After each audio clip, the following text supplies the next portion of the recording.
Staying on the economy and your money, it's time for our financial focus on this Tuesday morning with our money men, business and market analyst and Newsmax contributor. Seth Denson is here, an accounting professor at Montclair State University. Dan Geltrude joining us this morning as well. Dan, we'll start with you. Today's topic: what is the financial fallout from the situation developing in Afghanistan? First question, and I'm curious, Seth, Dan, what are you most concerned about? And what does this mean for everyday Americans who probably don't spend their days thinking about Afghanistan? Well, potentially it may not have a lot of impact at all. It really depends upon what the Taliban do. Now, we are pretty sure that they're going to create a lot of, terrorist acts within their borders. We know a lot of people are going to be suffering. Certainly that's a terrible thing. But from a financial standpoint, how much of that is going to spill out beyond the borders? Now, that uncertainty, which the stock market doesn't like, could create some chaos in the market. Hasn't done that so far, but it certainly can. This situation in Afghanistan is far from over. Now, let's keep in mind, to this point, we've already spent nearly 20 years of resources there and $1 trillion. So we've already had a financial impact occur in this country.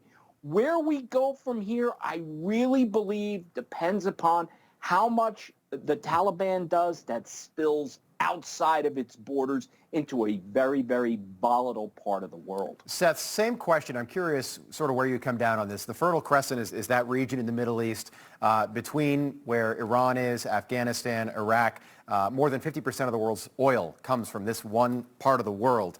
We're already paying $1 more than we were a year ago for gas. Do you think that's affected? Does this get worse?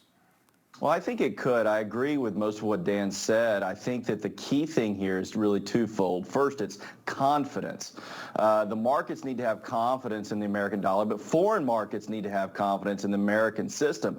And what President Biden did yesterday in his speech, I think, was not send a message of confidence, not to our allies, nor to the global markets. And the global markets reacted last night, I think, a bit. Now, interestingly enough, Rob, to your point on oil, yeah, there's a lot of oil in the ground in Afghanistan, but nobody can figure out exactly how to get it out. And I think that's in large part because who wants to really go set up shop in Afghanistan and mine it? But nonetheless, there's oil there. Afghanistan's mostly only generating agriculture goods from an exports perspective, and they barely export anything. Most of their stuff is internally consumed. They don't have a $20 billion economy. That's our smallest economy in the United States, Vermont, and that's nearly double that. So, right. But I do think, again, to Dan's point, what I said a moment ago, confidence and unrest. And if this spills over and places like Iran feel emboldened, we're already hearing China and Russia and these other countries, that could have a significant impact going forward. Dan, Jimmy Carter was brought down by inflation and bad foreign policy. Inflation in the U.S. right now is at 5.4%. It was at 1.4% in January 2020 when Donald Trump was still president. Does this continue to go up, or do you think we've reached the peak for inflation right now? I do not think we have reached the peak of inflation. I think inflation is driven by supply and demand. We are certainly all over the gas pedal related to demand.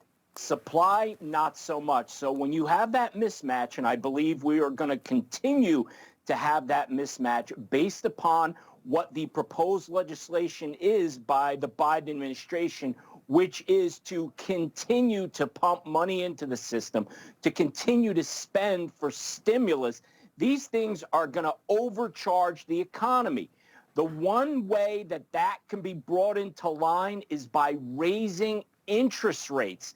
And raising interest rates will have a dramatic impact on the economy. So to answer your question very directly, I do not believe we have hit the ceiling for inflation. I think it's going to keep going for quite some time. Yeah, the Fed has telegraphed that could be coming, but we haven't seen anything definitive yet when it comes to raising interest rates. Still a good time to buy a house if you're in the market right now. Seth, did you say that Vermont has the lowest GDP in the country of all 50 states?